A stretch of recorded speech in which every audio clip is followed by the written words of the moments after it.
Ian McDonald, a multi-instrumentalist and songwriter best known for his co-founding roles in both King Crimson and Foreigner, died Wednesday at the age of 75.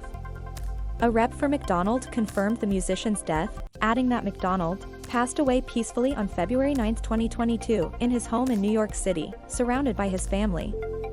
His son reported on Facebook that the cause was cancer. McDonald was known as one of the key architects of progressive rock, playing both saxophone and keyboards in King Crimson and co-writing its iconic 1969 debut, In the Court of the Crimson King. The record's opening track, 21st Century Schizoid Man, featured McDonald's wild double-tracked alto-sax solo, which he performed the same year at a famous concert in London's Hyde Park.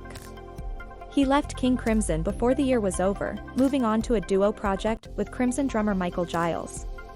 He would also appear as a session musician on King Crimson's 1975 classic, Red. Ian's contribution to King Crimson was invaluable and profound, read a statement on the website for Discipline Global Mobile, King Crimson's record label. Later, McDonald co-founded rock outfit Foreigner with guitarist Mick Jones, playing various instruments and singing on their first 3 LPs, all of which cracked the top 10. McDonald also performed as a session saxist on T. Rex's classic 1971 album, Electric Warrior, and later reunited with part of the original Crimson lineup as a member of the 21st Century Schizoid Band. His final major project was the rootsy rock band Honey West. Ian McDonald was born in Osterley, Middlesex, in England, in 1946.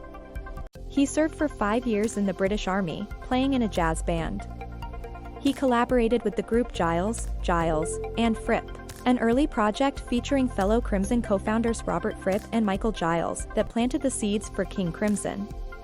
His jazz sensibility was key to the early King Crimson sound. A piece that he wrote for the Army Band called 3-4 would turn into the midsection of 21st Century Schizoid Man. I was very into things like Stan Kenton and these kind of big bands at the time, McDonald told Rolling Stone in 2019. I was still in the army. I wrote this piece called 3-4, and we put it into a Schizoid Man there. That whole section is mine that I lifted from that score that I had written. He also helped fill out the song's iconic doomy opening riff. One day, at the band's rehearsal space in the basement of London's Fulham Palace Cafe, singer-bassist Greg Lake played the first half and McDonald added the rest. Greg came out with this 6-note line in the rehearsal room, he recalled. As soon as he played that, I went to the mellotron and went da-da-da, the chromatic run-up that follows it. King Crimson started performing around London in the spring of 1969, and immediately developed a reputation as a fearsome and highly original band. We hadn't really heard anything else like it. Former Genesis guitarist Steve Hackett told Rolling Stone of seeing Crimson live in those early days. You had that sort of free jazz sensibility, but it was done with rock sensibility. And you had the guitar being twinned with the sax the whole time, so it was a very angular approach. It was the precision of the piece that was most interesting. McDonald's sax solo made a huge impression at the Hyde Park gig. The high point of that gig was the whole audience rising to their feet as one and cheering Ian McDonald's solo during Schizoid. Crimson roadie Richard of Vickers told band biographer Sid Smith. I remember the hairs on the back of my neck rising as the roar from this huge crowd went up.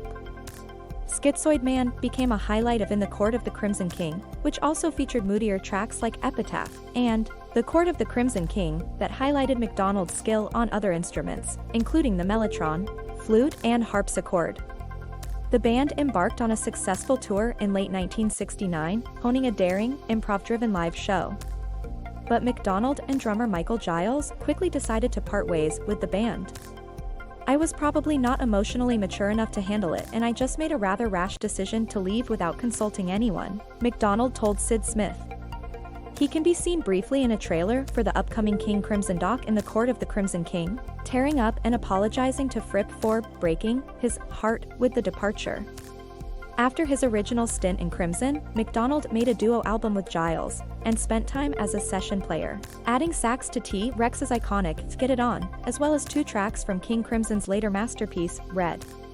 He then brought his multi-instrumental skills to the British-American band Foreigner, which he founded with guitarist Mick Jones and singer Lou Gramm in New York in 1976.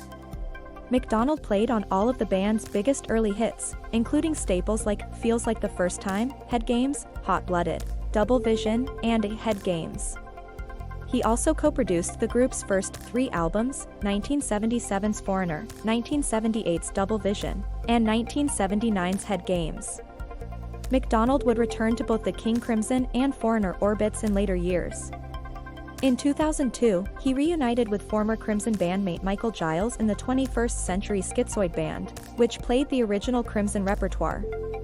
He also appeared live with Foreigner from 2017 to 2019. McDonald also worked at various times with fellow prog mainstays Steve Hackett and John Wetton, Stories singer Ian Lloyd, and Fairport Convention's Judy Dybel. He co-founded Honey West with guitarist-vocalist Ted Zurkowski, and the band released its debut, Bad Old World, in 2017. In later years, McDonald remained especially proud of his role in original King Crimson lineup. "We were a good band, what can I say?" he told Rolling Stone in 2019. "It was really interesting music, and the live shows were a lot of fun. The improvisations, we just used to go off in really weird places and we'd support each other. We trusted each other."